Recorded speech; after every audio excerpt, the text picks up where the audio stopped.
성경을 보면 틈날 때마다 저 많이 보는데요. 보면 도마복음이 되게 재밌어요. 도마복음이 다른 그 사대복음들하고 같이 읽으시면 정말 좋을 거예요. 도마복음에는 사대복음에 또 뭔가 빠져있는 것들이 많이 들어있어요. 사대복음하고 비슷한 말이 많고요. 도마복음도 사대복음에 빠져있는 얘기들이 많이 있는데 신법들이 많이 들어있어요. 밀법도 들어있고 밀교법도 들어있고 공부하시는데 특히 기독교 분들이 마음을 열고 보시면 아마 엄청난 보물을 만나실 거예요. 선사들 저리 가라 하게 예수님이 아주 직접적으로 아주 간명하게 이렇게 하나님 아버지 자리를 이렇게 설명한 내용들이 너무 많이 나와요. 그 부분이 저 예술입니다.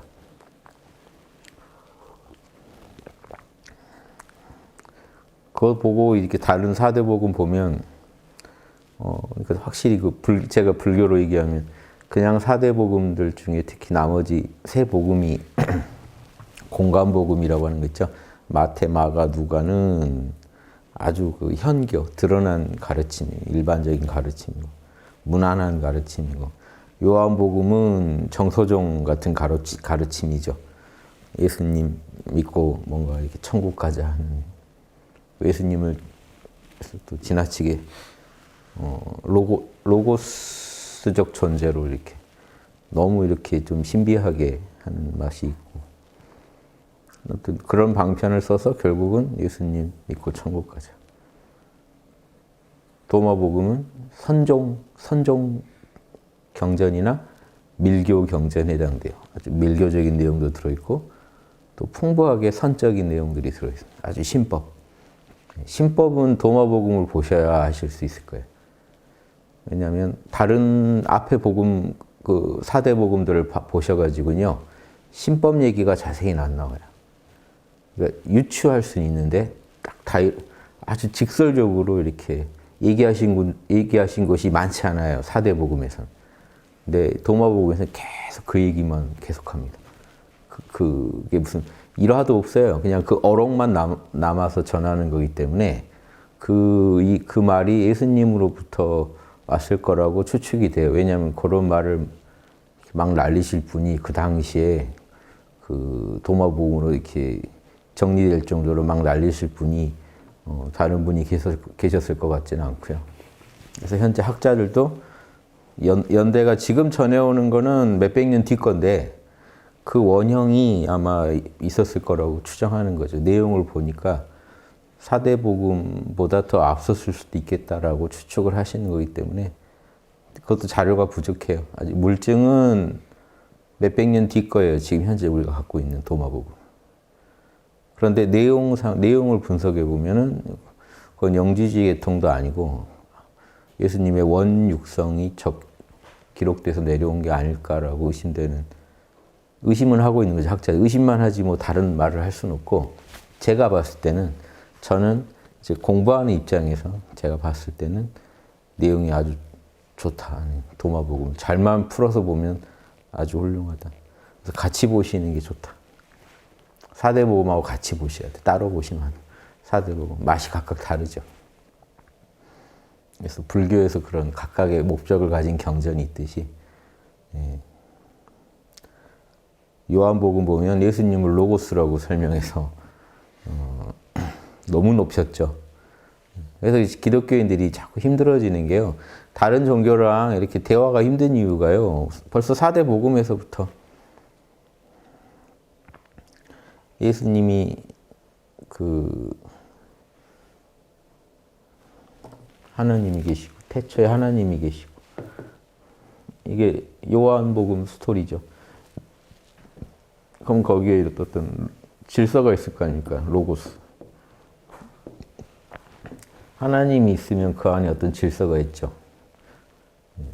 십자가로 상징되는 어떤 하나님의 법이 있죠. 로고스는 법이죠, 법. 그걸 말씀이라고도 하는 거죠.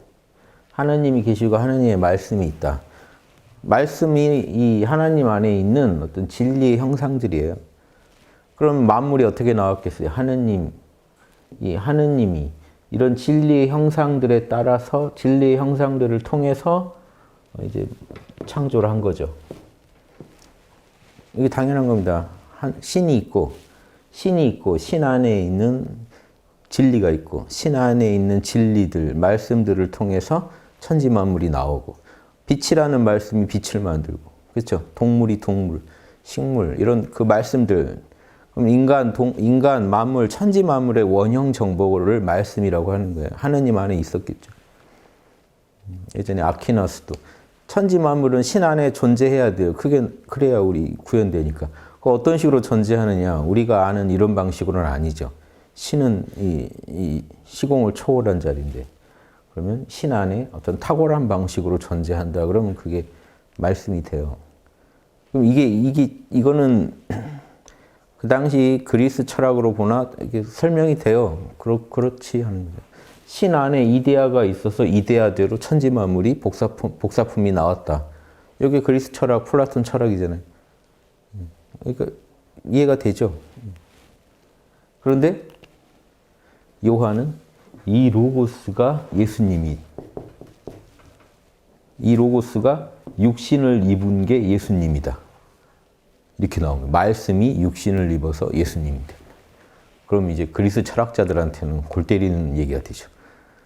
늘 공부해왔던 이데아가 사람이 됐대요. 갑자기. 한 개체가. 좀 이상하잖아요. 우주의 이데아가 한 개체가 됐대요. 그리스 철학자들한테 말이 안 되는 소리죠. 그러니까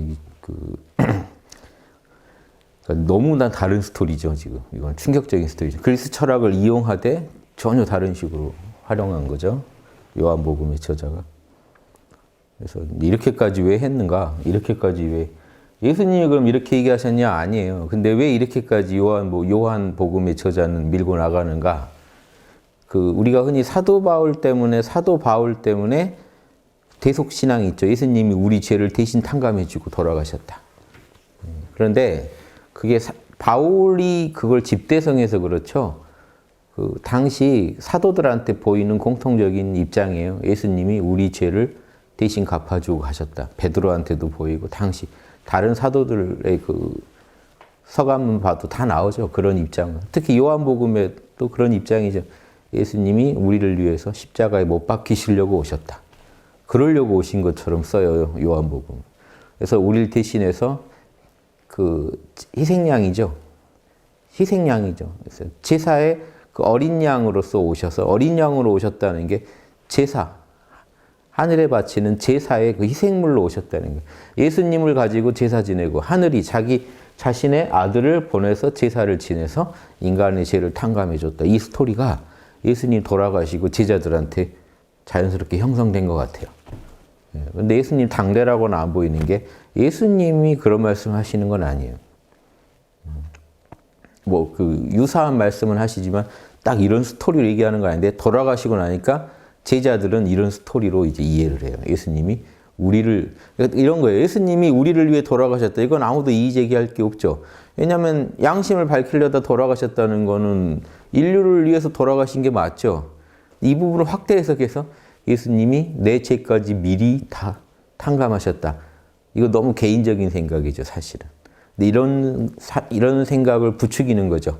사도들이 그런 얘기들을 자꾸 함으로써 그렇게 해서 신자를 모집하기 때문에 그때부터 이미 예수님이 당신을 위해 돌아가셨다는 식으로 되게 구체화시키는 거죠. 그런데 예수님은 사실 인류 모두가 다시 하늘로 돌아갈 수 있는, 하느님과 함께 살아갈 수 있는 길을 열기 위해서 인간의 어떤 죄성을 극복해내는 모습을 보여준 거죠. 자기가 생을 걸고.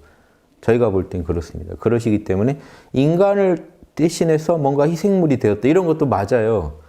맞는 스토리인데 묘하게 제가 받아들인 느낌과 사도들과 그 이후 바울에 의해서 아주 집대성돼서 그쪽 신자분들이 받아들이는 느낌은 너무 다르더라고요. 왜냐하면 저한테는요, 다른 성인들도 그래요. 다 그래서 돌아가신 거예요. 인류를 위해서 양심이 생명보다 귀함을 보여주고 돌아가셨어요. 그 돌아가신 게 인류 모두를 위해서이기 때문에 양심이라는 건 인류 모두를 위하는 마음이기 때문에 저를 위해서도 되는 거예요. 소크라테스도 여러분을 위해서 돌아가신 거예요. 공장님도 여러분을 위해서 일생을 바치신 거예요. 부처님도 마찬가지. 이런 식으로도 이해할 줄 알아야 다른 종교랑 대화가 되는데 기독교는 시작부터 요한 4대 복음 중에 하나가 벌써 우주의 진리가 다른 성자 아니고 딱 예수님으로 이 우주에 한 번 등장하셨다. 예수님이 한 번 인간으로 오신 거예요. 로고스가. 로고스는 그냥 진리였죠. 진리가 한 번 처음으로 인간이 돼서 내려오셔서 인간들한테 길을 보여주시고 인간의 죄를 탕감해 주시고 돌아가신 거죠. 다시 본래 자리로 돌아가신 거죠. 그러니까 이런 스토리로 이해해버리면요. 벌써 그 사대복음에서부터 벌써 이렇게 스토리를 짜버리면 이거 다른 종교랑 같이 회통이 되겠습니까? 그래서 예수님이 참 위대한 성자고 하느님의 그 맞이다 이렇게 저는 부르는 거에 대해서는 주저하지 않습니다만 뭔가 로고스고 예수님만이 하느님의 자녀고 우리랑 다른 관계고 성부와 성자는 하느님과 말씀의 관계고 이렇게 삼위일체를요 이제 복잡하게 만들어갑니다. 신학자들이 뭐 별의별 삼위일체 이론이 다 있어요. 성부, 로고스, 성자 이 둘과의 관계, 이 사랑, 성령 벌써 막 이런 식 논리도 있고요. 중세에 가면 오만 삼위일체 이론이 등장해요. 온갖 그냥 갖다 붙일 수 있으면 다 갖다 붙여요. 관계만 만들어지면 셋을 만들어서 붙여요. 그래서 그걸 못 받아들이면 근데 철학자들이 받아들이기 힘들죠. 이 관계 여기서 어떻게 관계를 형성할 수 있다고 하더라도 하느님과 하느님 말씀과 그 합 이건 수긍하겠는데 그래 그분이 예수님이야. 그럼 이게 또 그래서 철학자와 신학자의 구분은요. 똑같이 플라톤 철학 공부하고 똑같이 아리스토텔레스 철학 공부합니다. 그런데 어디서 갈리느냐. 삼위일체를 받아들이면 신학자고요. 못 받아들이면 철학자로 남는 거예요. 그런데 그게 신학자 입장에서는 그걸 못 받아들이다니 이럴지 모르지만 본인들이 잘못 생각하고 계신 것도 있는 거예요. 삼위일체라는 거는 거기다가 그렇게 억지로 신에다가 신의 영역에다 억지로 예수님을 껴넣어야 되는 게 아니에요. 억지로 껴넣고 있으니까 철학자들이 자명하지 않아서 안 받아들인 거예요. 그런 신학은 그만해야 됩니다. 제가 말씀드리죠. 하느님짜리, 하느님의 진리. 그리고 이 진리를 통해 인간들이 존재하게 됐고 다 맞아요. 그런데 인간들 중에 이 로고스를 되찾은 분이 있어요. 그분들이 성자입니다. 진리대로 산 분들이 있어요. 내 안에 있는 이 로고스가 동양에서 말하면 이게 천리고 천명입니다. 천명이 동양에서 본성이죠. 본성을 회복한 분들이 있어요. 성인이죠. 성자죠. 누구나 성자가 될 수 있고 성자가 될 수 있는 길을 맨 앞에 서서 보여주신 분이 예수님이다. 그럼 제가 수긍하겠는데 이런 스토리 들고 나오면은 난감하죠. 왜냐? 그럼 예수님 한 분 살자고 모든 인류가 위상이 엉망이 돼요. 인간은 그럼 뭐예요? 예수님이 이런 존재라면 인간 모두 이런 존재입니다. 예수님과 우리 형제니까. 똑같은 하느님 자녀니까. 여기 이상 뭔가를 설정하시려고 하는 거는요. 그건 욕심이고요. 예수님 말씀 안에서 답을 찾아오세요. 뒷사람들이 보탠 말 말고요. 제자들이 자꾸 뭘 보태요. 왜? 그래야 종교가 돼요. 그건 보편적 현상입니다. 다른 종교단체 가보세요. 그 교주 죽고 나면 밑에 제자들이 별의별 신화를 만들어냅니다. 옥황상제였느니 뭐 이제 다 갖다 붙여요. 동양은 동양식대로 다 만들어냅니다. 그러니까 그런 거 만들어내는 건 일도 아니에요. 또 명분도 있어요. 그게 방편이다. 이래야 사람들이 잘 믿는다. 그런 거 아니고. 그래서 예수님 스토리를 너무 극적으로 하려다 보니까 우주의 하느님이 우주를 창조하고 자신의 또 그 로고스를 보내가지고 인간으로 보내서 우리를 구원해 주려고 길을 열어줬다. 멋있는 스토리인데요. 그 멋있는 신화적인 얘기예요. 영화를 한 편 그렇게 보면 딱 재밌고 말겠는데 나올 때는 좋은 메시지다라고 끝낼 일인데 경에다 이렇게 써놔버리면 사람들이 오해합니다. 그래서 저는 예수님의 원육성을 보시는 것을 권합니다. 원육성을 보고 예수님을 그냥 인간 중에서 가장 이 로고스, 천명, 본성을 잘 구현한 하나님을 정말 잘 이해한 보이지 않는 이 하나님을 이 로고스를 자신의 로고스를 성령의 빛으로 이 하나님의 영이 우리 안에 와 있으면 성령입니다. 그러니까 성령 안에 로고스가 있다고 말해도 돼요. 하나님 안에 로고스가 있듯이 우리 안에 들어와 있는 하나님의 영인 성령 안에 있는 그 말씀들을 우리가 이해하고 따름으로써 구현하면 우리도 성자가 됩니다. 이런 얘기하면 기독교 이런 분들 놀라실 거예요. 좀 연려 계신 그 천주교 신부님 중에도 이런 얘기, 뭔가 선을 조금 넘은 것 같으면 뉴에이지다 하면서 공격하시는 분 봤어요. 뭐 아무데나 그냥 뉴에이지 같다고 범신론이다. 그런 게 아닙니다. 범신론이 아니라 지금 신은 한 분뿐이라는 거예요. 신이 한 분뿐이기 때문에 우리 모두는 신의 동등한 자녀고 우리 안에 그 신이 내재해 있다는 거예요. 모두가 신이라는 게 아니라. 비슷한 말인데 다르죠. 나도 신이야 이게 아니라고요. 신은 우주에 한 분뿐이기 때문에 모든 종교도 다 그분의 신성에서 신성의 감흥에서 나온 거고 각자대로 자기 본성을 이해한 만큼 자기 양심을 구현한 만큼 우리가 여러 종교의 모습도 갖추게 됐고 각 문화권마다 다양한 그런 양심의 작품들이 나온 거예요. 그걸 통으로 이해할 수 없는 안목으로는요. 앞으로 제가 봤을 때 도태됩니다. 그런 발상들을. 그런 발상을 계속 갖고 계시면 구시대에는요. 그 문화권 안에서만 떠드니까 괜찮아요. 근데 다른 문화들랑 자꾸 이렇게 만나면요. 이렇게 왕따 당하는 소리죠. 다른 문화 전혀 이해 못하니까. 본성이 자기한테만 있는 줄 아는 사람하고 여러분 대화하실 수 있겠어요? 여러분하고 좀 얘기하다 대화가 좀 통하면 당신도 본성이 있네 이러면 다 있지 지금 나는 우리 교회 사람들만 본성이 있는 줄 알아. 이런 소리랑 똑같다고요. 이렇게 생각은 안 하시겠지만 성령이 우리 교회 다니는 사람한테만 성령이 임했다라고 생각하시는 것 자체가 우리한테만 로고스가 있다라는 소리랑 똑같은 거예요. 나한테만 본성이 있다. 하느님의 어떤 그 명령이 나한테만 내려와 있다. 우리한테만 있다. 다른 존재들한테는 없을 것이다. 이런 발상 자체가 하느님을 전혀 모르는 소리예요. 하느님을 이해 못하는 거예요. 성령은 모두에게 임해 있습니다. 성령이 없는데 무슨 수로 무슨 재주로 여러분이 밥을 먹고 눈을 뜨고 하루하루 살아갈 수 있습니까? 그건 말이 안 돼. 하느님을 모르신다니까요. 하느님이 없어도 살 수 있는데 하느님이 강림하면 더 좋고 이렇게 생각하고 있어요. 이 발상부터가 얼마나 하느님에 대해 무지한 겁니까? 우리 교회 안 다니는 사람들은 성령이 없어요. 충격적인 겁니다, 저는. 성령이 없는데 그럼 나는 어떻게 살고 있는 거야? 내 안에 있는 양심은 어디서 나오는 소리고, 그렇죠? 그래서 교회 다니는 사람을 봤더니 나을 게 없어요, 나보다. 그럼 이제 헷갈리는 겁니다, 사람들이. 사람들이 왜 헷갈리겠어요? 다니는 사람도 헷갈려. 나도 나은 게 없는데. 다니는 사람도 헷갈리고 안 다니는 사람도 헷갈려요. 서로 다 헷갈려요. 이해할 수 없는 소리가 돼버리고 끝나는 거예요. 그냥 나는 모르겠다. 안 믿을 거니까 난 상관없지 하고 사는. 안에 있던 사람도 그냥 나도 안 믿기로 하고 그냥 말자. 나아진 게 하나도 없더라. 교회를 떠나는 젊은이들의 입장이 이겁니다. 다녔는데 나아진 게 하나도 없다. 두 번째, 또 믿었는데, 기복이죠. 믿었는데 시험 떨어졌다. 믿었는데 연애가 안 되더라. 이건 좀 안타깝지만 아무튼 그걸로 영업을 했으니 책임을 져야죠. 우리 교회 오면 처녀들 많아 이런 식으로 영업하시잖아요, 실제로. 그래서 갔다가 안 되면 나오는 거죠. 그러니까 이게 애초에 이거는 잘못 영업하신 거라 이거 책임져야 되는 거예요. 이거는 이게 좀 깊이 얘기할 게 자체가 아니고. 또 지금 이 청년들이 너무 이렇게 취직 이런 문제가 심각한데 그 청년들 붙잡고 너 하느님 세상의 모든 걸 버리고라도 하느님을 믿어야지 하고 자꾸 또 지적질을 해요. 못 견디겠다는. 또 그래서 마음 잡아서 교회 가면은 계속 일만 시켜요.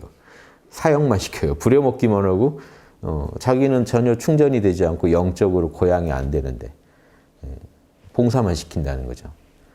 이런데 여기 내가 그래서 안 다닌 거예요. 젊은이들이 안 가봤어요. 안 가봤는데 그렇게 달라지지 않은 거예요. 그러니까 왜 갔지 하는 거죠. 자기가 왜 갔었지 어려서부터. 습관적으로 갔지 내가 뭔가를 알고 간 게 아니구나 자각해버린 겁니다. 이런 일이 자꾸 늘어날 거예요. 그래서 지금 교회 관계자분들 제가 말씀하는 거 쭉 들어봤는데요. 청년 사역은 답이 없다. 그러니까 우리가 완전히 천지개벽하지 않으면 답이 없다. 현 마인드, 현 시스템으로는 답이 없다. 자기들끼리 대놓고 그러더라고요. 근데 저는 그 자체가 웃긴 거예요. 청년사역이고 뭐고 그런 게 아니라, 아니 우리가 하나님 말씀 매 순간 양심이 우리 안에서 울리고 있고 우리의 본성이 우리로 하여금 인도하고 있습니다. 어떤 게 자명하냐. 내가 당해서 싫은 건 남한테 안 해야 자명하다고 하고, 내가 상대방이랑 원할 걸 해줄 때 자명하다고 하고, 내가 상대방이라면 싫은 걸 내가 남한테 했을 때는 찜찜하다고 하고, 이 순간 하나님의 소리가 매 순간 울리고 있고 우리 안에서 인간의 본성은 이렇게 방금 말씀드린 것처럼 사랑이라고, 남을 나처럼 사랑해 주는 거라고, 남한테 부당한 피해 안 주는 정이라고, 그리고 남을 배려하는 예절이라고, 그리고 항상 이런 선악을 있는 그대로 파악할 수 있는 지혜라고, 그리고 한결같은 성실함이라고, 이렇게 우리 안에서 본성이 외치고 있는데 교회 다니고 안 다니고로 하나님이 임하고 안 임하고, 하나님하고 관계가 없다가 생겼다가, 이게 다 말이 안 되는 소리죠. 그래서 이게 너무 본질을 잊어버리고 자꾸 이렇게 교회 영업만 하다 보면요, 이렇게 이상한 대로 흐르게 돼 있어요. 그렇죠? 본 제품은 구경도 안 한 분들이 자꾸 영업 뛰면서 말 바꾸다 보면요, 나중에 알 수 없는 제품을 팔고 계십니다. 그래서 나중에 팜플렛 들고 오면은요, 개발자들이 감당이 안 될 거예요. 이런 제품은 우리가 이런 걸 만들었다고?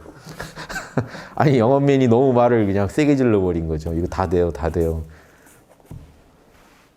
지금 그 실정이에요. 왜 영업맨들이 본 적이 없어요, 제품을. 써본 적이 없어요. 상상으로 지르고 있어요. 서로. 저쪽에선 뭐 하나 더 준다고 하면 여기선 더 준다고 하고 서로 막 지르다 보니까 책임질 수 없는 일이 일어나요. 영적인 이런 사업이 그래요. 영적인 사업이 한 생각 이렇게 하면 또 그럴싸해요. 무형의 이 실체를 우리가 느껴가면서 이렇게 남들한테 전도를 하는 거기 때문에, 또 이게 자기 생각, 마음 관리가 안 된 분들이, 생각 관리가 안 된 분들이 마음대로 생각하고 마음대로 그냥 마음 내버린 걸 가지고 남한테 얘기합니다. 자기 욕망을 가지고 거기다 투영해가지고 막 얘기하고 있는. 실상을 보시고 나면 자기 욕망도 오히려, 그 진리 앞에서는 욕망도 제자리를 찾는데 진리를 모르시면요, 욕망과 이 편견에 끌려가시는 겁니다. 그래서 답은요, 진리를 아시는 수밖에 없어요. 여러분 욕망을 다스린다. 저는 그래요. 욕망을 좀 욕심을 줄이려고요, 욕망을 다스리려고요, 이런 말보다는요, 당연히 그래야 맞는데 그 방편이 나는 그냥 욕심을 줄이겠다 이렇게 얘기하시면 제가 안 믿고요, 그게 될 리도 없다는 거예요. 진리를 아시면 욕심이 줄어요. 제자리 찾아요. 가족 관계에서도요, 내가 가족한테 이런 짓을 하면 안 돼. 가족한테는 내가 당연히 이렇게 해야 돼. 이게 너무 자명해라고 내 양심에서부터 딱 힘있게 나오는 그 말씀을 들으면요, 욕심이 알아서 제자리를 찾는다니까요. 당연히 이래야 되니까. 안 그러면 누군가 피해보니까, 그게 너무 선명하니까 욕심이 위축되는데, 그런 거 없이 그냥 욕심을 혼자 죽이려고 하면 이게 욕심하고 싸우다가 볼일 다 봅니다. 결국 욕심 이기지도 못해요. 그러니까 정확하게 뭐가 진리인지, 뭐가 양심의 소리인지 들으시는 게 먼저입니다. 그래서 하느님 안에 진리가 있다. 근데 그 진리가 온전히 육신으로 구현된 분이 단순히 예수님이다. 이분이 성자다. 이래버리시면 예수님을 여러분이 어떻게 닮겠습니까? 말이 안 되죠. 진리가 잠시 인간 노릇하신 거를 인간들이 어떻게 따라잡겠냐고요. 그런데 예수님이 진짜 사람의 아들로 오셨다라고 하셨다면, 저는 예수님을 사람 중에 가장 하늘을 닮은 사람, 이렇게 접근하시는 게 옳다. 그래서 제가 요한복음 강의할 때 요한이 이런 얘기, 하나님의 말씀이 사람이 됐다, 이런 부분은 제가 안 했죠. 다 빼버렸어요. 그건 요한의 생각이니까. 요한의 생각은 이해가 돼요. 요한의 입장은 이해가 돼요. 하나님이 아니고서야, 예수님이 하나님이 아니고서야 어떻게 인간한테 이런 축복을 내려줄 수 있겠는가라고 생각하신 거예요. 예수님도 하나님이라고 본 거예요. 하나님이시라 인간한테 이런 축복을 주셨다. 인간이 사는 데까지 오셔서 이렇게 축복을 주고 가셨다. 그 마음은 이해하는데, 예, 예수님의 원 육성을 가지고 제가 연구를 해보면 거기에는 그런 메시지가 아니라는 거예요. 예수님은 나는 그냥 선한이여 그랬을 때 예수님이 아니라고 그랬죠. 선한이는 한 분 하느님밖에 안 계시다. 예. 나 선하지 않다라고 하신 거예요. 나 그렇게 선하지 않다. 그런데 뭐라고 하셔요? 평소에서 아버지 뜻대로 살 뿐이다. 나는. 그러니까 아버지만이 선하고 나는 많은 유혹에 시달리는데 아버지 뜻대로 계속 살려고 노력하는 존재일 뿐이다라고 얘기하시는 거예요. 왜 선한이요? 그러면 인간은 해당이 안 되는지 아세요? 인간은요, 더 선해질 수 있어요. 어떤 경우에도 더 선해질 수 있어요. 그래서 하느님 빼고는요, 우리가 선하다라고 말할 수 없는 거예요. 나는 선한 존재. 그러니까 그 묻는 사람이 하느님처럼 선함이라는 걸 갖고 묻는다면 그냥 죄 안 짓는 정도의 선함이라면 우리도 자처하겠지만 하느님 정도의 그 어떤 선한이요. 완전한 선을 알고 계시니요. 그러면 인간은요. 감당하시면 안 돼. 왜? 얼마든지 더 잘할 수 있어요. 더 선을 할 수 있어요. 인간은. 그 상황, 그 조건에서 예, 우리 역량에 따라 할 뿐이지 사실은 그 같은 역량에서도 더 잘할 수 있을 뿐만 아니라 역량을 더 키울 수도 있고 인간은 얼마든지 더 개발될 수 있어요. 그래서 인간의 입장에서 철저히 예수님은 얘기하고 계신 거예요. 선하니요. 난 선하지 않다. 선한 분은 하느님뿐이다. 그런데 나를 닮으라고 했어요. 그럼 예수님 닮으면 안 되죠. 나는 선해지고 싶은데 하느님을 닮아야지. 예수님을 닮으면 안 되죠. 그런데 그게 아니에요. 인간은 그런 거라는 거예요. 그런데 나는 아버지 뜻대로 말하고 행동한다. 아버지 뜻대로 사는 게 내 양식이다. 아버지 뜻을 구현하려고 난 이 땅에 왔다. 아버지 뜻대로 살다가 하면 된다. 그래서 마지막 잔 죽음에 임해서도 아버지 이 잔을 좀 저한테 안 오게 해주실 수 있으면 그렇게 해주세요. 좀 피할 수 있게 해주세요. 제가 이 상황을. 인간적인 마음으로 힘들다는 거죠. 그런데 아버지 뜻대로 하세요. 이게 인간입니다. 얼마든지 다른 마음이 나지만 진리가 너무 선명해서 따르는 게 이게 인간의 모습이에요. 예수님은 전형적인 인간의 모습을요. 이 사대복음을 통해서 계속 보여주고 계세요. 인간은 이렇게 사는 거다. 하느님과 함께 소통해 가면서 하느님을 안에 품고 살아가는 존재는 이런 존재다.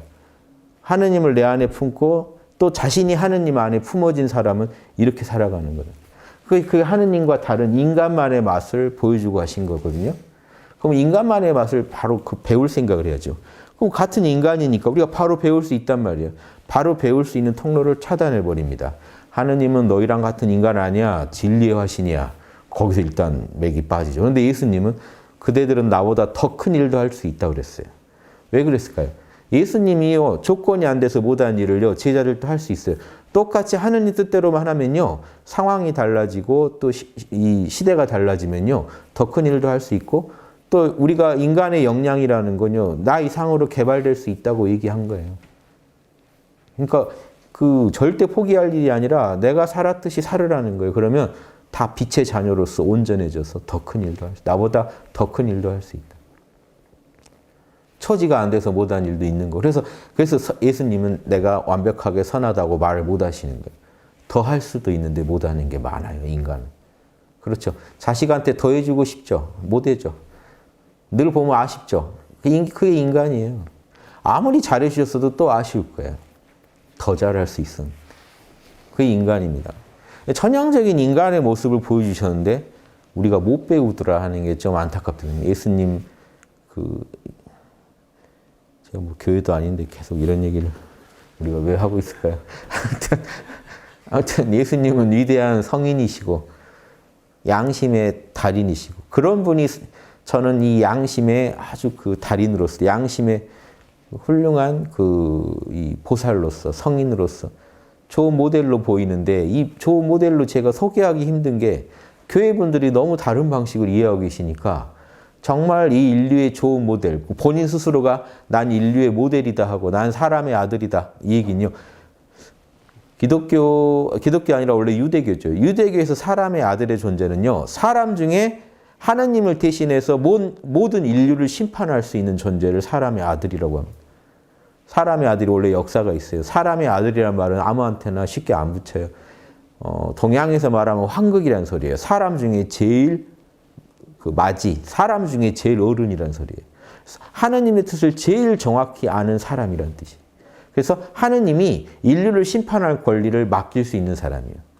하느님 뜻대로만 심판할 거기 때문에 공정한 심판을 하기 때문에 그 유대교에서는요, 하느님을 대신해서 심판을 할 수 있는 그 심판자를 사람의 아들이라고 합니다. 근데 예수님이 내가 사람의 아들이다라고 한 거예요. 그러니까 당당하게 하느님이 나한테 인류의 심판권을 줬다라고 얘기하시는 거예요. 그 말이 그 맥락이에요. 그래서 사람 중에 가장 하느님을 잘 이해하고 받드는 최고 효자라는 거예요. 가장 천명을 잘 구현한 존재다. 이런 뜻이에요. 예수님 말씀 속에서 이게 다 풀리는데 계속해서 로고스라고 접근해버리면 이게 다 꼬입니다. 그리고 우리를 위해서 모든 걸 이미 다 해줬다. 그게 아니라 예수님이 인간의 그런 무명과 카르마 속에 살고 있는, 죄 속에 살고 있는 인간들한테 빛을 보여준 거죠. 나 봐라, 죄 극복한다 하고 죄를 극복한 하느님 뜻대로 살아가는 인류가 가능하다는 거 보여줬잖아요. 사람 중에 마지가. 그럼 다른 사람들은요, 동등한 형제로서 빨리 따라서 배우면 되는 거예요. 뭐 내 죄까지 다 갚아주셨네, 아니네, 막 이런 이상한 얘기를 하고 계시면 안 되는 거예요. 예수님이 볼 때 깝깝한 얘기는 쟤들 뭐래냐, 쟤들. 빨리 지금 나를 따라서 하느님 소리, 양심의 소리 안에서 최선을 다할 생각은 안 하고 있고 계속 뭐 예수님 핑계대고 누구 핑계 믿습니다 뒤에서 하고 있고 지금 전혀 엉뚱한 소리를 하고 있는. 예수님이 믿습니다 하면서 살았나요? 하나님과 하나가 돼서 살았지. 그게 진짜 신앙인데 자꾸 모여가지고 믿습니다 하고 있습니다. 예수님을 닮았나요? 예수님처럼 진짜 사시면 돼요. 내가 백수다. 그럼 잘 된 거죠. 지금 백수다. 예수님처럼 살아보세요. 예수님 백수셨잖아요. 이제 돈 좀 벌다가 이제 백수죠. 목수 좀 하시다 백수잖아요. 본격적인 활동기는 백수 시절 아니에요. 그렇죠? 인생의 꽃은 백수 시절이죠. 예수님 입장에서 보면. 그 백수 시절에 뭐 하셨어요? 그 동료들 모여서 역적 모의하고 계속 도담 나누고 하느님과 기도, 늘 밤이나 낮이나 아무튼 시간 나면 하느님과 하나로 만나고, 하나님과 만나실 수 있어야 돼요. 선명하게, 다이렉트로. 내 안에 하느님 있고 하느님 안에 나 있다고 말할 수 있어야 돼요. 내 말과 행동은 하나님 뜻을 어기지 않는다는 확신이 있어야 돼요. 그런 양심에 대한 확신이 있어야 돼요. 난 양심의 소리에 충실하게 살아간다. 천명대로 살아간다는 확신이 있어요. 그러면서 그걸 혼자 누리는 게 아닙니다. 혼자 어디 산에 가서 어디 봉쇄 수도원 가서 혼자 누리는 게 아니에요. 암자에 가서 누리는 게 아니에요. 시장 속에 들어가서 다른 이웃들, 가난한 이웃들, 힘든 사람들 찾아갑니다. 잘 사는 사람들은요, 알아서 잘 살아요. 힘든 사람들 찾아가서 희망을 줍니다. 병도 고쳐주고 희망도 주고 떡도 주고, 그렇죠? 빵도 돌리면서 진리도 설해주고.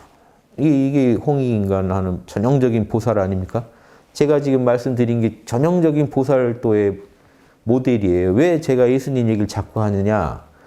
불교에서 대승보살 경전들은 많은데요. 대승보살로서 진짜로 멋지게 살다간 모델이 드물어요. 왜 그럴까요? 원래 시작이 산속에 출가해서 시작한 종교다 보니까 보살도를 한다고 해도 되게 산속에 사는 승려가 하는, 숲에 사는 승려가 하는 보살도를 보여줍니다. 그러니까 원효 스님이 우리나라에서는 탁월한 게요. 원효 스님이 머리 기르고 나왔잖아요. 산을 아예 나와가지고 거지들 소굴에 들어가서 나무아미탑을 가르쳐주면서 법도 가르쳐주고 같이 놀아주고 하면서 이 중생들을 가르쳤잖아요. 그런 모델, 원효 스님 모델이 좋은 거죠, 사실은. 승이었는데 보살도를 닦기 위해서 승을 벗은 겁니다. 일부러 거사로 내려왔어요. 그러니까 이 거사가요, 보살도의 꽃이에요. 유마거사. 근데 유마거사가 실존성이 없단 말이에요. 그러니까 경은 있는데 지금 승려 중에 열심히 하신 분이 원효 스님이라면 예수님은요, 애초에 승려가 아니죠. 그냥 자연스럽게 세상 속에서 진리를 얻어서 세상과 함께 사셨단 말이에요. 그럼 엄청나게 좋은 모델이에요. 이 보살도에서. 보살도의 좋은 모델들을 전 세계에서 모아야 됩니다. 보살도는 종교 이런 구분 없어요. 화엄경을 조금이라도 보셨다면 거기 남녀 차별 없고 신분 차별 없고 직업 귀천 차별 없고 종교 차별 없습니다. 53 선지식이요. 다 누구나 보살 될 수 있다예요. 보살도만 하고 있습니다. 육바라밀만 하고 있습니다. 그래서 육바라밀 하는 이 좋은 이 인류의 모델들, 진짜 보살의 모델들이 왔다 가셨는데 제자란 사람들이 틀 안에 가둬버려요. 그래서 인류까지 막아버리는 그런 바리새파가 하는 짓이랑 똑같죠. 자기들도 못 가고 다른 사람도 못 가게 막아버리는 이런 바리새파는 하는 짓을 하고 있어요. 지금 예수님을 교회에 가둬놓은 겁니다. 절대로 예수님 나가시면 안 돼요. 뭐 이런 거랑 똑같아요. 제가 뭐 종교교회 500주년이라는데 루터 어쩌고 하는데 루터도 다 이해 못한 거예요. 지금 제가 얘기한 거는 완전히 근본적으로 예수님 원형으로 돌아가잖아요. 뭐 오직 성경이 아니고 오직 예수님의 그 삶, 실존적인 삶을 모델로 하셔야 됩니다. 그렇죠? 예수님의 마음, 예수님의 행동. 그거를 우리가 지금 닮을 수 있다면 그분이 보살입니다. 제가 볼 때 진짜 실존성을 갖고 있는 보살로서 말씀 소개해드리고 싶은 분이 예수님이라서 제가 자꾸 얘기하는 거예요. 불교분들한테도. 그래서 제가 성경을 예수 보살경이라고 생각하고 보시라고 막 하는 거예요. 왜? 그걸 안 보면 보살들 이해 못 한다니까요. 일단 대승불교를 해서 대승불교의 보살도를 하려면 출가를 해야 되잖아요. 벌써 개념이. 벌써 뭔가 잘못돼 있죠. 유마고사는 출가한 적이 없는데. 근데 유마고사가 실존 인물이 아니니까 힘이 없다는 거예요. 모델이 없는 거예요. 모델이. 그래서 저는 예수님을 강력하게 모델로 추천하는 거예요.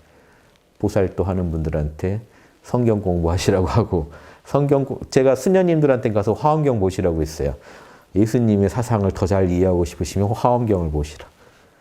보살 사상이 핵심이 화엄경에 들어요. 유마경이나 화엄경을 보시라.